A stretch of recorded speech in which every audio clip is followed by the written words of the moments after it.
Hello, everyone, and welcome. We are so glad you're here. So May 7th is about building caring connections between young people and the caring adults in their lives. We know having caring, connected conversations can have a really big impact on the mental health of children and youth. We're glad you're here. So for millennia, the Tsleil-Waututh, Squamish, and Musqueam people have held their territories on the unceded land we gather on today. We are committed to building relationships with the First Peoples based in honor and respect, and we thank them for their hospitality. My name is Victoria Keddis, and I'm a mom of two and also part of the FamilySmart team. We're so glad you're here. As founders of National Child and Youth Mental Health Day from back in 2007, FamilySmart has been leading May 7th and creating opportunities for homes, schools, communities, and organizations around the message of I care about you. So if you've had a chance to look at any of those resources this year, you will recognize our guest, Karen Peters. Welcome, Karen. It is such a joy to be with you today. So I'm going to turn it over for you to introduce yourself. Thank you, Victoria. Totally my privilege to be here. I am excited. I am a child and youth and family therapist, and I work out of my private practice here at ThriveLife Counselling and Wellness. And my partner and I are parents of two girls who are now aged 10 and 13. And it is an honor to be able to come to you for my workplace in Fort Langley. So I am currently sitting on the ancestral and unceded territory of the Kwantlen, Katzie, Matsqui, and Samiamu First Nations.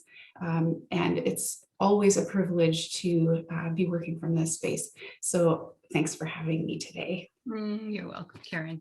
Before we begin, I just want to get a little bit of a sense of the people that are on the call with us. Hello, everyone.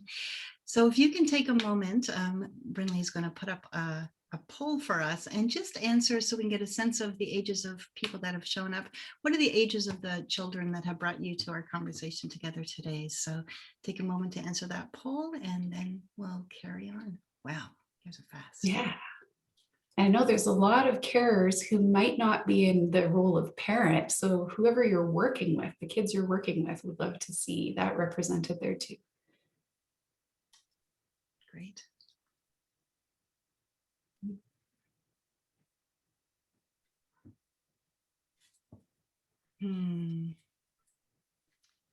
Well, it's really neat to see. One of the things I really appreciate is that we're talking about connecting at every age, and that idea that it's never too early and it's never too late to start. And seeing so many people here with kids, not kids, young people above the age of 13 is really wonderful, because it means that that we're still trying and finding ways to connect with our kids at every age. So glad you're all here to be able to connect in with Karen so we can address those. 54% of you have teenagers, and you still found time to be here. Thank you. Very okay, cool. Karen, now you've got some stuff. The ages 54% above 13. Yeah. Wow, good mix. Beautiful. It's so helpful to see kind of the lay of the land here, but I'm really appreciating the span as well. So that 16% of people caring for young ones under 3 is not a small section of you. So we're going to try and speak to all of that today. And the conversation is just really about how we have effective, caring conversations that meet kids where they're at. And so that we have this engaged sense of connection building. And we know that what is so incredible is the impact that relationship has on creating that bond, but it's also such a mitigating factor. I like to refer to it as insulation for when things go hard. So when we have life situations that kind of take us on a side journey, they're not what we anticipated, or they feel challenging. In particular, when there's mental health at play. So if there's challenges either for ourselves as carers or for the kids that we're caring for, that can make connecting feel a little bit more challenging. And for some of us, a lot more challenging. And so I just want to acknowledge that That sometimes makes it feel harder, but it is no less important to keep trying, and to find really attuned ways of meeting our kids exactly where they're at. So that's kind of the lay of the conversation today, what we're going to cover. And I think about this whole principle of it's never too late, because I think as parents, sometimes if it feels challenging or our kids are a little bit older and we feel disconnected or disengaged from them, we might think it's too late to re-engage, or that there's not the opportunity we had hoped for to catch them early enough in connection building. And it's not true, because there is always opportunities to start exactly where you're at and exactly where they're at.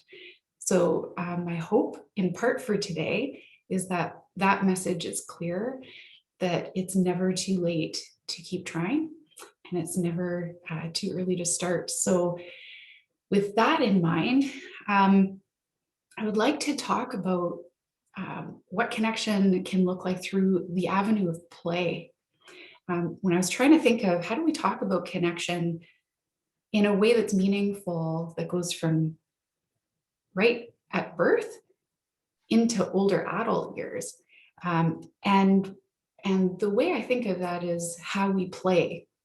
And play requires us to be in a state of relative, maybe excitement, but also calm. We're grounded and we're present, and we have to be in the moment to engage well in play. And so all the work that we kind of do in the background of our minds to be prepared to play, and our nervous system is in the right state to play, it just is the prime ground for building connection. And so there's no age that's too early to engage in play, and there's no age that's too old to engage in play. Even many of us adults who maybe have lost the sense of what play might look like, it's not too late to find that back. And it's such a perfect opportunity for us to feel connected with each other when we're playing.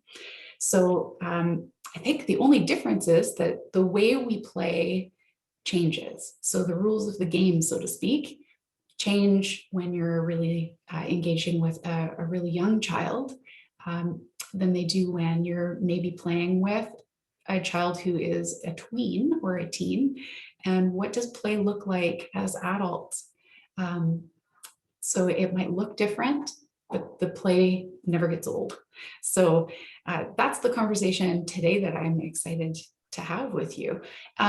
What I do want to talk a little bit about is, because you're all here invested in Child and Youth Mental Health Week, I'm making an assumption that this is on your radar and it's important to you. And what I know from both lived experience and from working with families who struggle to manage some pretty difficult mental health challenges is that connecting can feel rough around the edges sometimes, and that there might be some barriers to feeling like we can effectively connect with our kids. So I would love to start with a question, if that's okay. I'd love to get your feedback about something that you may have identified in your own life or have witnessed that looks like a barrier to play.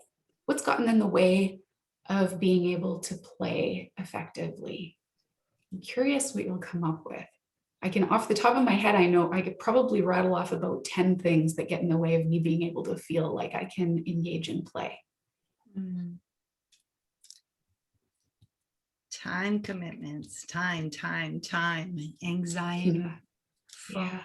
online gaming, too much to do, being frustrated with my kids, too busy, devices, fatigue, family conflict. Yeah, lots of time is definitely something that comes up there, and grumpy responses from kiddos. Yes, I can Yes. that one. Yeah, they're not always available, right? Finding a Emotionally. partner, pulled away to chores, different interests between kids, and ability to connect. And I think that's a big one that I really want to acknowledge. It makes it really hard to play. And I think of how we're so worried about our kids and their mental health sometimes, that play kind of gets put on the bottom of the list because we're just trying to cope and survive each day. So Yeah.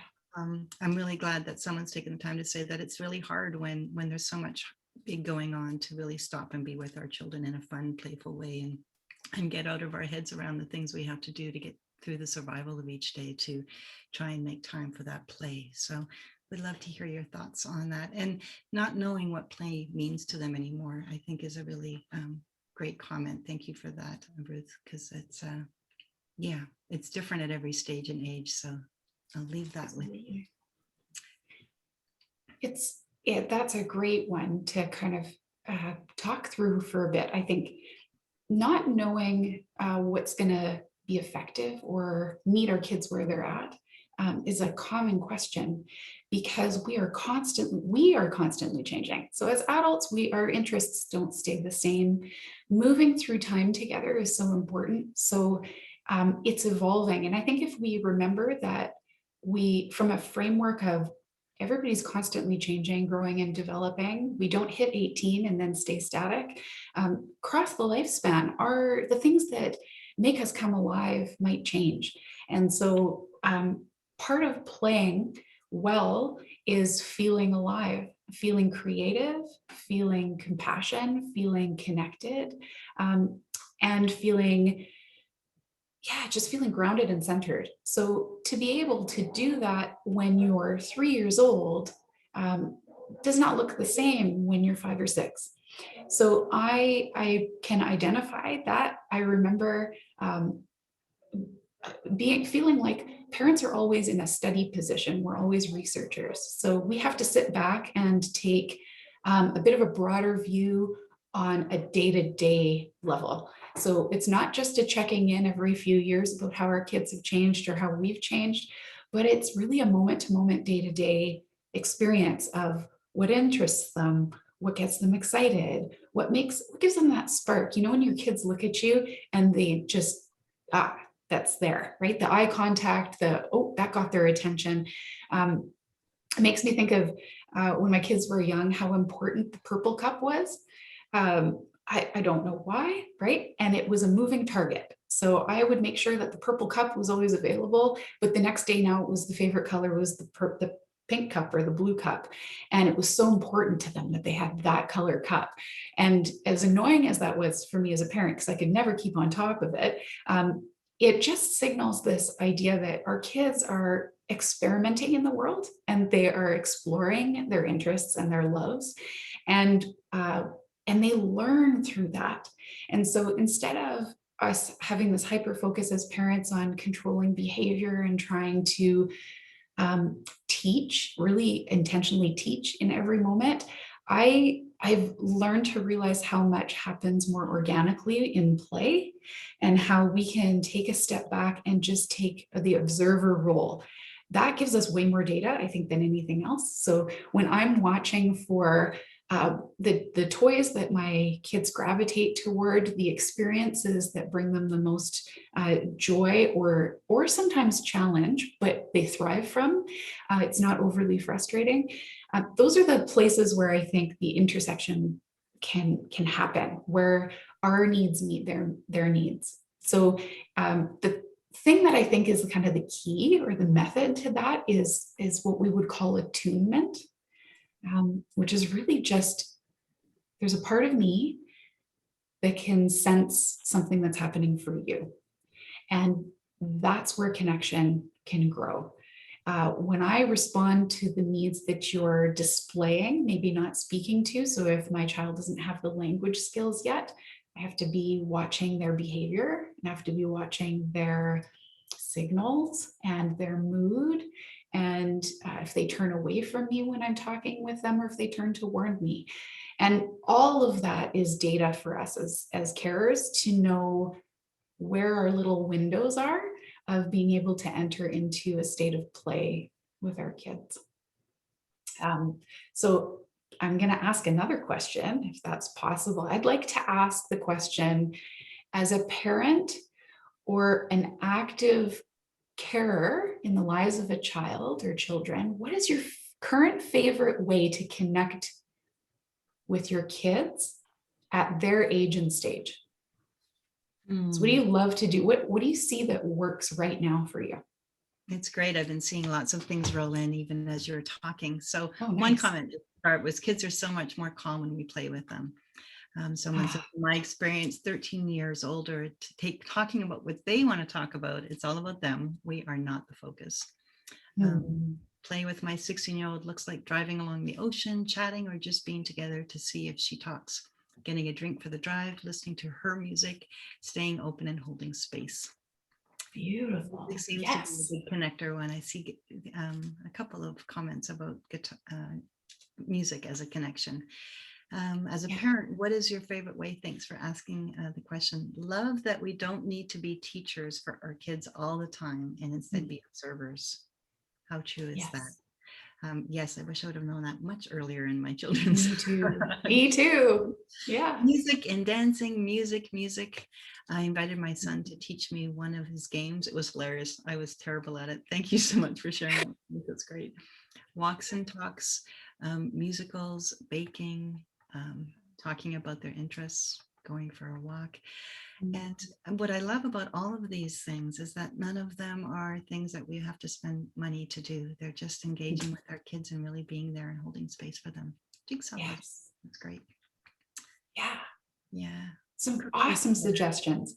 I Wow. can tell when parents are talking about older kids, when they say things like going for a drive along the ocean, because what I picture is you're not looking at each other, you're looking straight ahead, or you've got a common thing that you're looking at. So watching shows together, the movie nights, the playing music alongside each other, there's a level of interaction that happens without it feeling intimidating or on the spot. And for early teens in particular, where they might be finding themselves trying to figure out what they enjoy, and they're not ready to kind of pull away from their primary connection with you yet. It's kind of an awkward stage, right? A little bit proud, right? I don't want to need it, but I really do still need it. And that age and stage of development is such a unique and for parents pretty challenging space to try and navigate. So what does connection look like when my kid looks kind of like they're pushing me away, they're holding up in a room, they're not coming out much unless it's for a snack. But it's such a, we shouldn't give up in that stage because it's so important. And what our kids at that age and stage might be signaling to us might not be accurate to what they're actually needing. So there's a bit of a push-pull that's pretty common experience during those years. So meeting them where they're at, again, it's this attunement. What can I tell turns them away or off, right? What do they perceive as a little too intense? And where's the opening there for us to still spend good quality time together without it feeling high pressure? So I often think about rituals of connection. I love that concept. That's a concept by John Gottman from the Gottman Institute that talks about how we bond, connect through patterns and through predictability. So having traditions in our families and in our one-on-one connections can be pretty powerful, because it's amazing what kids are not willing to give up, even though during the week they might say, no, I don't want that. I'm going out with my friends. They'll still show up for Friday night movie night if that's been a long-standing tradition. And so it holds, kind of tethers us and anchors us to something that we count on and our kids know is still there. And they might tease you and say it's ridiculous and we don't do this anymore. It's, I'm too old for this. But if they're smiling while they say it, you know that there's something of meaning and attachment still there. I have a great story actually that comes to mind. I just thought about it, of a friend of mine who has an older teen daughter, and dad and daughter had this special ritual of a connection, where if he did the grocery shopping, she would come along to keep him in line. He wasn't allowed buying stuff that wasn't on the list. So that was her job. And they had such good fun with this. And she would ride in the cart like she was two. So of course she couldn't fit in the front where the legs are dangling, but she'd climb in the main compartment of the cart. And they felt embarrassed together, gliding through the aisles of Safeway. And I thought, what a beautiful thing. She still has not given that up. And I think she's 19 or 20 now. And when they go out to, get something special or pick up a cake for her birthday, she climbs in that cart. And yeah, So those are some fun opportunities that, throughout the week, you might have these butting head moments, but if you see these shining opportunities for connections built on this routine that you've had for a long-standing pattern, it can carry you through some of the rough spots. It's great. I'm looking at a lot of the comments and it sounds like everyone's eating well and getting music in their ears. And one of the comments you made earlier that I really appreciated was you talked about just not your kids, but as adults, we need to be playing more. And I know that sometimes families, when they're struggling to connect with their kids, they may not be able to, and that they may show up in ways that doesn't make it feel like they're having fun, but they are. I worked with a young woman. She was a teenager, and we went out to pick out a tree, and she complained the whole time, and there was many swear words being used, and it was hours of complaining. And I remember the next year when Christmas came around, I asked her what she wanted to do. She goes, well, aren't we going to go get a tree together? It's like, but you hated that. She goes, no, it was one of the best days of my life. So I think sometimes when our kids are struggling, they can't always show that this is something meaningful to them. So I love how you're pointing out that it's touch points and those memories of tradition and things that we've always done that we can do. And when it doesn't feel like we can do it with our kids, as adults, we can also model what it's like to be able to play together and be able to introduce it in that way when it's feeling like we can't connect with our child, because their mental health might be a barrier to them too, because they're not able to experience joy sometimes. Oh my goodness, modeling play. I don't think we can, I think it's underestimated. The power of modeling play, I think, is underestimated. I think if we watch, and it doesn't matter how old you are, I still, if I see other couples play well, it inspires me to invite my partner to play well. I get ideas from what I see other people doing. And I'm a full-grown adult who likes certain things and doesn't like certain things, and I know those things about myself. So imagine if for a kid who's discovering every day what they want to invest in and what brings meaning to them and what they're good at and what they feel agency in, they're looking all over the place for role models of what does it mean to play well. So yeah, you're right. I think that's great, Victoria. If that whole idea of your kid might not always be able to engage in play when you're ready to engage in play. But if you wrap your whole self around their inability at the moment to not engage, then they also lose the opportunity to witness what it can be like to be set free from this kind of feeling of I can't, I won't, it's too hard, I don't have what it takes to play right now, and gives them permission to try stuff that maybe they're not in a mood for, but they'll do it anyway. So often I have this conversation, particularly with my 10-year-old, who she will go kicking and screaming to most things. And I have to lean pretty heavily on my own confidence that if we get to the place, she's going to love it. And, 9 out of 10 times she will. There's still, I have to not write off the plan if that 1 out of 10 times she's miserable about it, right? And then we still are kicking and screaming on the way home. But the whole idea of trusting ourselves, attuning to our kids, knowing at the end of the day what's going to be good and connective for them. If we don't give up on that, our kids will benefit from that. It's the big picture, right? It's not it's not that everything hangs on the one moment. It's a series of moments throughout their childhood. And I love that reflection that you gave, Victoria, about how a whole year later, the tree story of, I look back and I'm shocked that that's what she thought was the best part of her Christmas. I hear those stories all the time. In the therapy room, I hear those stories all the time. I meet with a kid and they'll tell me about what they most value in their relationship with their parent. And then I meet with the parent and they'll say, they hate that about me. And I'm like, no, actually they don't. They don't. But they don't feel like it's okay to say that. It might feel too vulnerable.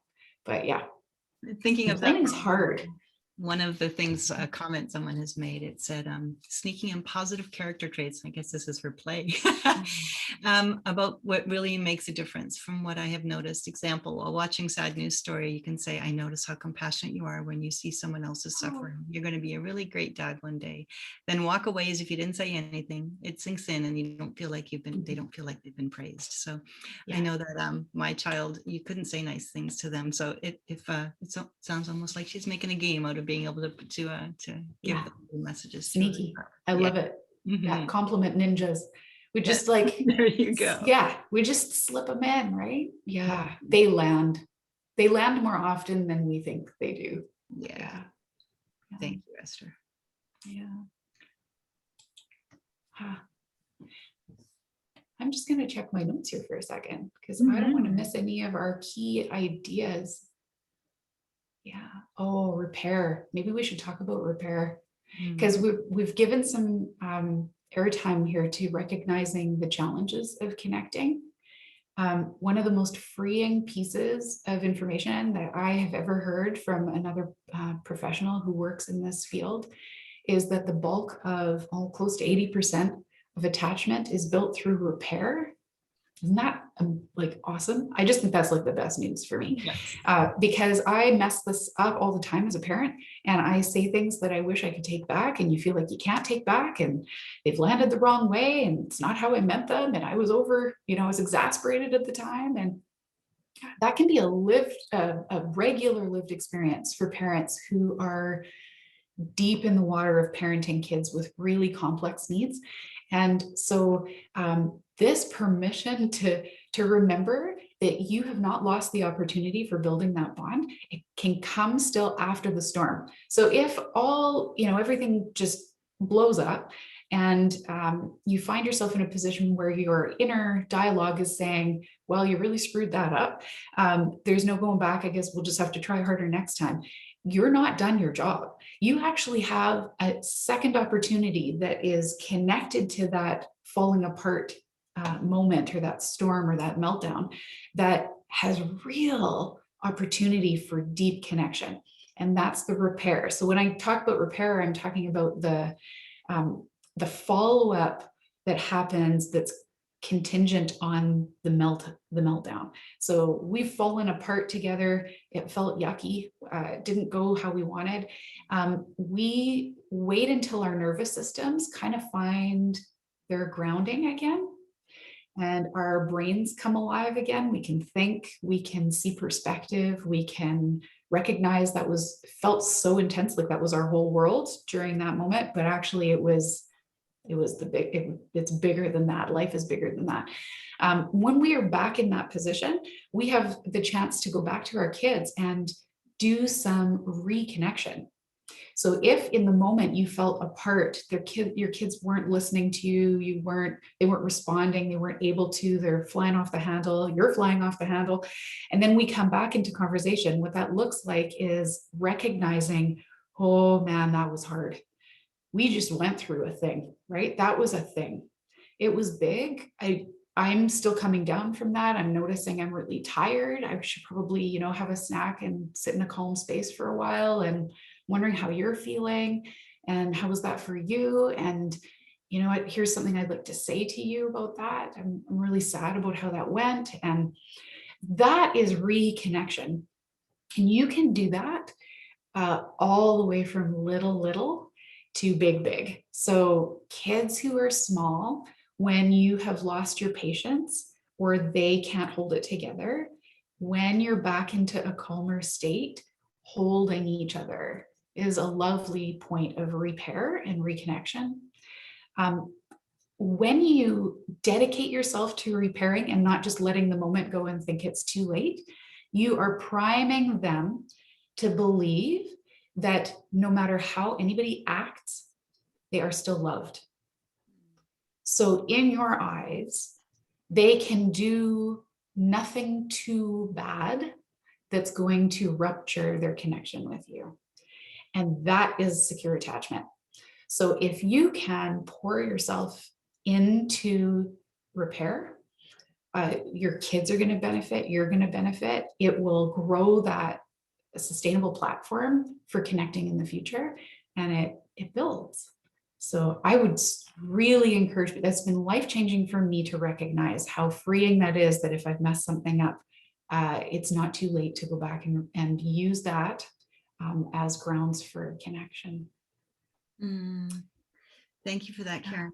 So as I listen to that, one of the things I think of is that when there is this hard between a parent and a child, that play seems like the last thing they could possibly do. Yeah. And I'm thinking about that reciprocating thing, that when we might be in a position and ready to play, but they may not be, and vice versa. So any tips on being able to manage in those times when we know it's something that can help, but we don't know how to begin?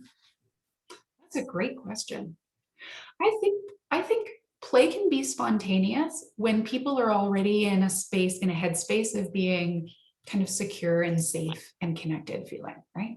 Then we kind of know play can happen and we can be spontaneous about it. I can just, drop in, knock on my kid's door and say, hey, let's go shoot some hoops.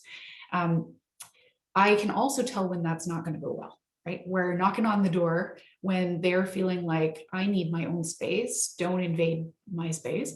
That is not, they're not in a place of readiness. So I think about warming up for play. So particularly with kids who have a hard time with transitions, kids who have a hard time seeing the big picture where they're all encompassed. So here's something about, just I'm going to back up for a second. The way kids' brains work with emotions is that the younger they are, the harder it is for them to feel two things at once. And so that's why we see kids with meltdowns, because it's like the whole world is just one feeling. And it is for them. That's exactly what's happening. They can only feel one thing. So if they're going to be angry, they're all in. And it lasts till it lasts. Right. And then they can come out of it and they can switch gears. And I've been constantly surprised when I watch kids come out of something that they don't need a whole lot of recovery time. I do. When I'm really upset about something, I need a lot of recovery time. Kids just move like a light switch, right? On, off. And so it strikes me as amazing when the way kids are developing at that age. But it's good to remember that, because to them, the perspective is, that is all that is going on right now, is this one emotion, and it feels pretty intense. So if that's where we're at, good luck trying to enter that zone and inviting your child into play. They need to warm up to play and be primed for play. And I need priming for play. So if I've had a rough day, I need to mentally transition into allowing myself to rest and play and feel happy and creative and intentional, right? I don't just fly into it, or it doesn't happen automatically. I have to coach myself kind of into a state of being able to play. So one conversation that I recently had with a mom, which she was so wise. I loved this conversation so much. She's talking about how guilty she feels because she knows she should be more available to her child, but doesn't feel like she can be available all the time. So her kids don't know when it's okay to play and when it's not time for her to engage in play. And I think a lot of us are in this position if we're working from home, if we have jobs that intersect with home life. So COVID has put us in that, more of us in that position than usual. And it blurs all the boundaries, right? So from our kids' perspective, they think, well, you're in the house, so you're constantly available.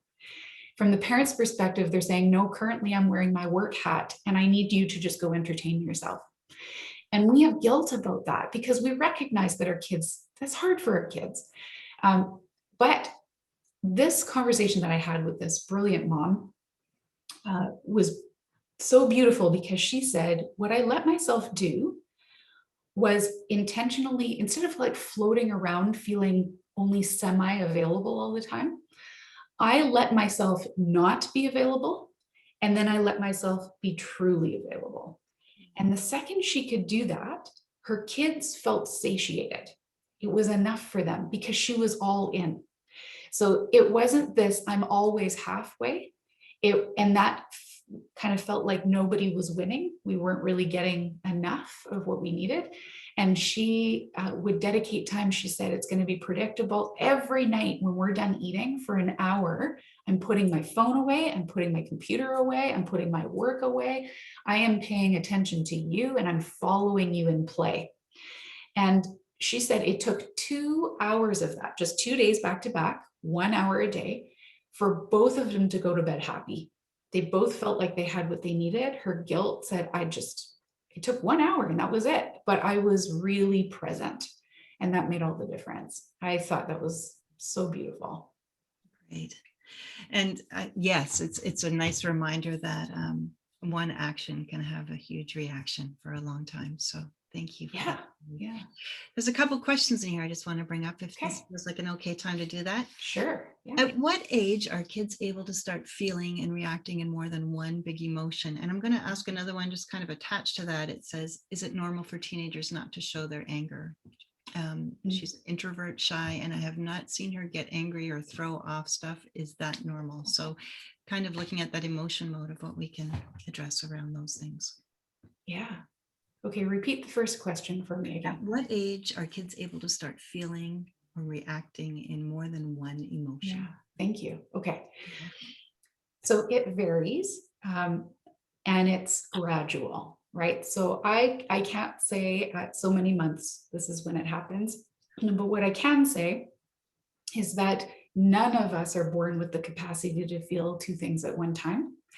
And around age 3 to 4 into 5, we're seeing kids start to be able to identify that a part of them feels this way and a part of them feels that way. In between, what you're going to see is maybe intense emotions that flip-flop. So they'll feel one thing intensely and then they'll quickly feel another thing intensely about the same thing, right? I'm really happy that we're at the playground and I'm excited. I'm climbing on stuff. And I'm also really angry that I'm not at home doing the game that I wanted to play. But we flip-flop for a while. And then it starts to integrate. And so our brain learns the capacity to hold two experiences about the same thing at the same time. So when I, if I'm meeting with a child who's about 4 or 5 and I ask them, that situation that you just described sounds like that was pretty scary. Did you feel anything else? And they'll be able to say, yeah, it felt scary, but then I also a part of me felt brave, right? Where they'll be able to say, I was so scared of that dog, but I at the same time wanted to pet the dog, right? Mm-hmm. So it's holding two things in tension. And I can pretty much tease that out with most 5-year-olds to some extent. It can be hard for them to identify it though. So it doesn't mean it's not happening, but they might not have words for it. So by 6, 7, and 8, you're going to have much more thorough conversations with kids about identifying, yeah, we feel more than one thing. I'm nervous about performing. I'm also excited, which is the two things I felt entering today's Zoom call, right? I felt excited to be here. I'm so grateful to be here, but I was also very nervous to come online. So I hold those two things at the same time. So the second question around teens and anger. And just not expressing anger, yes. And so not expressing anger. Yeah. So I'm always hesitant to say something is normal or not normal. So yeah. So I'm just going to say that I would be curious and inquisitive about, is it safe from her perspective to experience anger? So anger is one of those really common emotions that we've internalized as bad. I think in part that's generational, but anger can feel scary to people. And so we want to turn that off in others, right? I don't want to see your anger because that scares me. And so I think we've entered that dynamic pretty frequently in our lives. And we've probably been taught by our own parents that anger is not good. So I don't think we have to even intentionally pass that messaging on to our kids for them to experience that. I think that's just where we're at in the world, where anger can feel like a turnoff for a lot of people. And so we get subtle feedback about you shouldn't feel that way.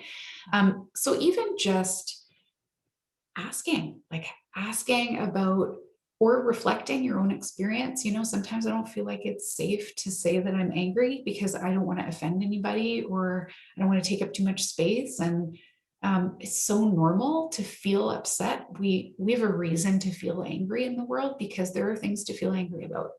And I wonder if you ever feel that. Do you ever notice that? And I think if we don't let ourselves acknowledge that that's there, we also we're not practiced at noticing what anger feels like in our bodies. So we don't get the cues, we don't notice that. And we might just be very on autopilot to kind of shut it off and shut it down. So I would say just inviting the conversation about the topic of anger might be an opening with your daughter. Great. Thank you for that. Yeah. So I know that you've talked about a couple of just kind of summarizing those pieces around what parents can do when things are feeling like they don't know where to begin with play. Do you want to maybe go into some of those more specific? Yeah. When your kids are really young, warming up to play often involves all our what I call basic needs met. So our kids are not going to engage well if they're hangry, right? So if they have not had enough to eat, they're not going to engage well if we're talking about really little, if their diaper hasn't been changed, if they're feeling cold or too hot. So paying attention and attuning to those basic needs of just kind of like a bit of a Rolodex question box in our minds of like, have I done that? Have I done that? Have I done that? Okay. So if those basic needs are met, that can go a long way to priming our kids when they're really little for being engaged. So I just remember with my first daughter, I so loved the morning hours with her. And so I would not schedule any visits or anything when my daughter was a baby, because those couple hours were the most meaningfully engaged hours. And I committed to not cleaning, not making anything, not making any phone calls, nothing. And I would sit in my bed with her on my knees, propped up, and we would just coo back and forth. It was just this exchange of chatting, even though she had no words yet. And when I recall that, I remember that as though it was yesterday. She was so little, 13 years ago. But I remember the connection and what it felt like. And that is memorized in us at a very cellular level. It wires our brains. And so it wired my brain, and I was the adult, but it stuck with me. And so warming our kids up by making sure she was well slept. So that's what primed her for being ready to coo with me. She was just fed. I had washed her, and we were just ready to, I was not pressured. So I didn't feel like I was like looking at my watch. I needed to get somewhere or be something for somebody else. And that is what kind of made the sacred space for being able to connect well. And warming up kids who are maybe toddler age, preschool age, it is all about parallel play.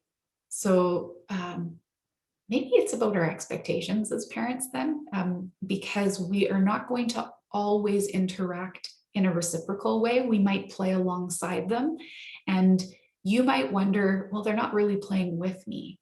It doesn't feel, because that's the adult perspective. The adult perspective is if we were really playing, we'd be exchanging in play. But for kids who are 2 and 3 and 4, when they're playing at their play kitchen, they are busy playing in their own way. And if you play alongside them, They will come to you on occasion to check in and offer you a fake cup of tea or, burn a burger and then pass it on to you. But for the most part, kids play alongside each other, not with each other at that age. And you can do that with your kids too. And it is building their sense of connection to be with, safe, oops, lost my earbud, and capable of, it's feeling safe enough. It's feeling like the world's okay and taken care of. And so I can be centered and connected and ready to engage with you. Great. Some of the comments that have been coming through are just about things like that, where they leave messages or do things when there's no expectation.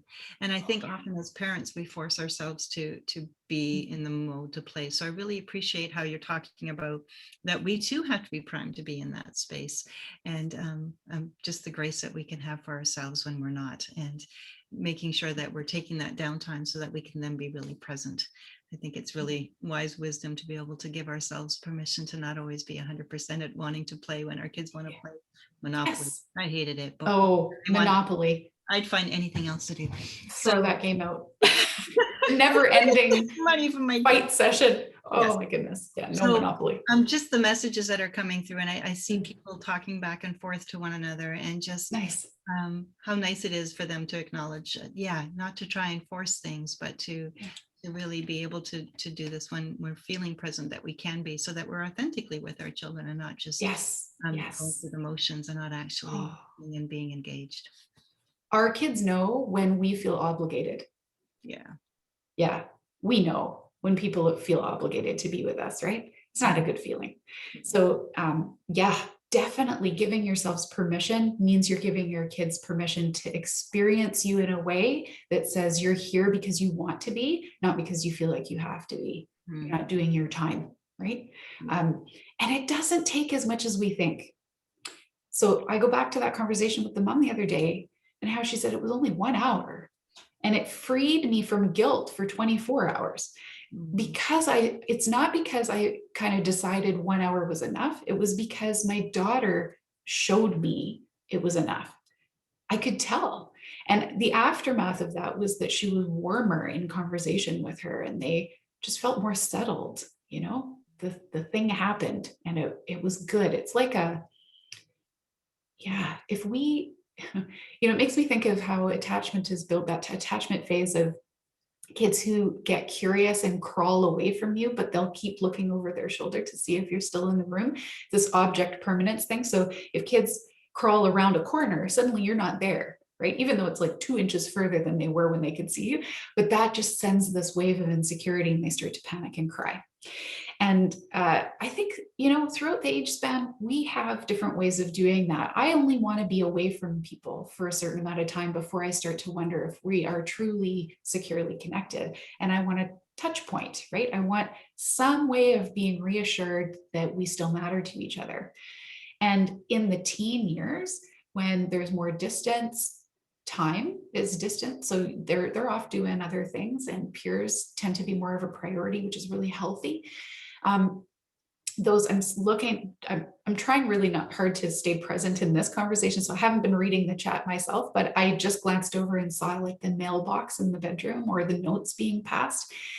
That lack of intensity, but still intentional, is so perfect for those tween teen years, to just check in without any demand or expectation, because this happens a lot, that kids get primed to think that the only reason you're coming to talk to me is because you need me to clean something, or pack something, or get ready for something, or do something. And that creates this anticipation that kids start to get really defensive. So as soon as somebody knocks on my bedroom door, I'm like ready to defend myself and say, I don't want to do that. No, I'm in the middle of something and I don't want to transition, right? When we get into the habit of the only time I'm going to knock on the door is going to be to first say something about, I want to know about your day, or tell me how basketball practice went, or I'm making dinner tonight. Do you have any suggestions? Or what do you want to do after dinner? Do you want to hang out, go for a bike ride? That settles the nervous system and the defense response. And then if there is something that legit needs to be done, they're not nearly as ready to push back on that. Right? Yeah. Different to kind of warm up, right? It's warm up to different play, warm up to connection in a different way.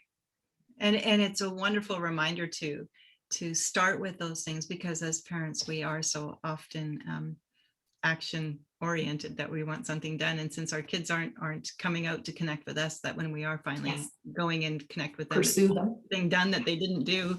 And so I really like that it's about getting in a habit of engaging with them first, so that there's always space, that there's a curiosity of what you're being knocked on the door for. I see someone making a message about a 14-year-old introvert that has trouble getting her to open up. And so I'm listening to some of those other examples, the mailbox and low intensity praise. So those can be some tools. I know that I used to put notes beside the toilet, and it would not always be my words. It would sometimes be wise words from someone else. So they always had to be there, and they'd always read them. And I learned years later, they always read them.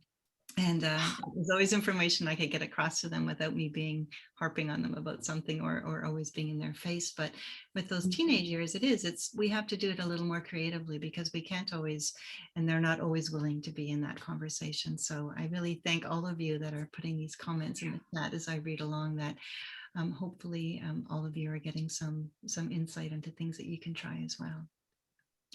The letter writing was my experience too as a teenager. I was pretty loud and brazen. I would say exactly what I thought, and I was pretty intimidating at times, I think, for my parents. And my mom instituted the letter swapping. So if I stayed out a little too late or didn't drive home in time, or it wasn't a lecture, she wrote a letter about her concern, which drew on her attachment, because I cared about how it impacted her, but I did not want to be told, hey, you can't be doing this, or right. And so she knew that about me. She attuned to me. I can tell now. I didn't know at the time.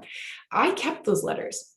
So every once in a while, I will go back and I will read sometimes long letters that she would write about sharing her own life experience of remembering when she would push some of the boundaries, and that she would validate how I felt, but also was worried and needed to get some things across. And the gift that was that it provided me it forced me actually into an opportunity of not responding, because teens, for the most part, if they're extroverted, are very quick to respond and do it with defensiveness. Those conversations don't go very far. They escalate into fights. So instead, this idea of I'm going to let you sit with this. The next morning, I would speak to it much differently. I would have soaked it in. And even if I didn't address it verbally, something would change how I was the next time. Because my parents mattered to me. I just was too cool to tell them that they mattered to me. Yeah.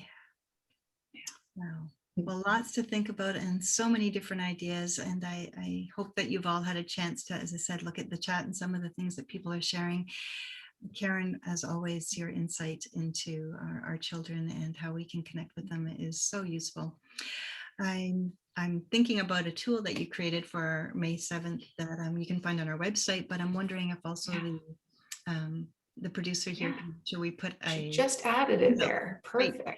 And that's something that you can access later, and you can also find it on our mayicare.ca website, along with many other tools that you can be accessing around your children, and some insight into all of the things we've been talking together about today.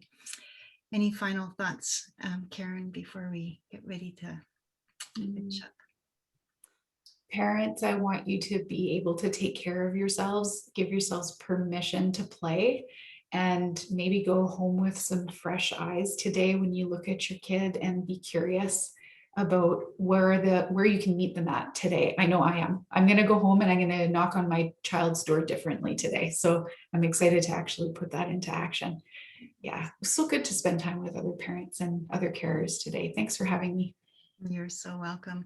FamilySmart receives funding for this and other May 7th initiatives from the Ministry of Children and Family Development and the Provincial Health Authority in partnership with Here to Help. Thank you so much for joining together with us today.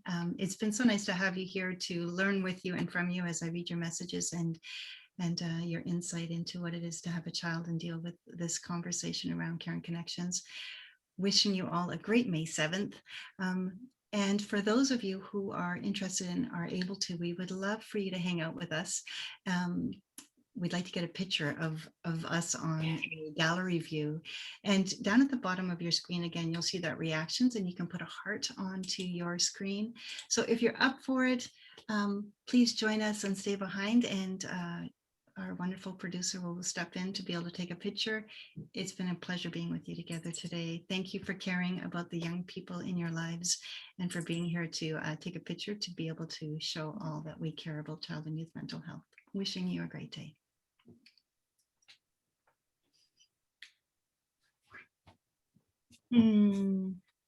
Lots of thank yous coming your way. So appreciate that. It's so good. I don't see enough groups of parents anymore. This feels so good. Yes. Yes, if you scroll through the chat, you'll see lots and lots and lots of thank yous. Thank you, everyone. So I am going to leave it with you, Ashton, to be able to see how we can take a picture together. And wow, look at all those great faces.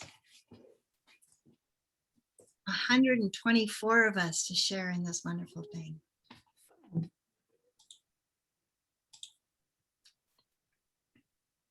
So if you go to the bottom of your screen, you'll see your reactions.